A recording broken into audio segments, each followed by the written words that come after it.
সন্তান না হলে কুফল বা আপনারা অভিশপ্ত কিনা, এরকম কোনো ধারণা তো আমাদের ইসলামে নেই। না, না। তো প্রথম ওনার হচ্ছে মানসিক যে যন্ত্রণা থেকে উনি মুক্ত হন, যেটা কোনো অভিশাপও না, এটা কোনো কুফলও না, তাই তো? না, কোনো সন্দেহ নেই। আল্লাহ সুবহানাহু ওয়া তাআলা যাকে ইচ্ছা করে থাকেন, কোরআনে কারীমের স্পষ্ট বক্তব্য রয়েছে, ইয়াজআলু মান ইয়াশাউ আকিমা, যাকে ইচ্ছা করেন তিনি তাকে বন্ধা করেন, তাকে সন্তান দেন না।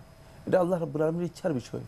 বান্দা আল্লাহ রাব্বুল আলামিনের কাছে চাইবে, কোনো দুনিয়ার মানুষ এই দেওয়ার ক্ষমতা রাখে না। সুতরাং দুনিয়ার কোনো মানুষের কাছে নয়, বরং আল্লাহর কাছে চাইলে হয়তো আল্লাহ সুবহানাহু ওয়া তাআলা দিতেও পারেন। সুতরাং এটাকে কুফল হিসেবে অথবা অভিশপ্ত হিসেবে ধারণা করা, এটা এই ধরনের কোনো বক্তব্য প্রচার করা একেবারেই অবান্তর। যদি কেউ বলে থাকেন তাহলে তিনি মানে আল্লাহ রাব্বুল আলামিনের উপর হস্তক্ষেপ করলেন, আল্লাহ রাব্বুল আলামিনের কদা এর উপর, তার যেই সিদ্ধান্তের উপর তিনি হস্তক্ষেপ করলেন। এটি জায়েজ নেই এবং এই বিশ্বাস করার সামান্যতম কোনো সুযোগ ইসলামের মধ্যে নেই। বাকি টেস্ট টিউবের বাচ্চা যদি মানে স্বামী এবং স্ত্রীর পক্ষ থেকে ডিম্বাণু এবং শুক্রাণু। শুক্রাণু নেওয়া হয়ে থাকে, তাহলে এটিও ওলামায়ে কেরাম জায়েজ বলেছেন। যদি প্রয়োজন হয়ে থাকে তাহলে এটি জায়েজ, না জায়েজ নয়।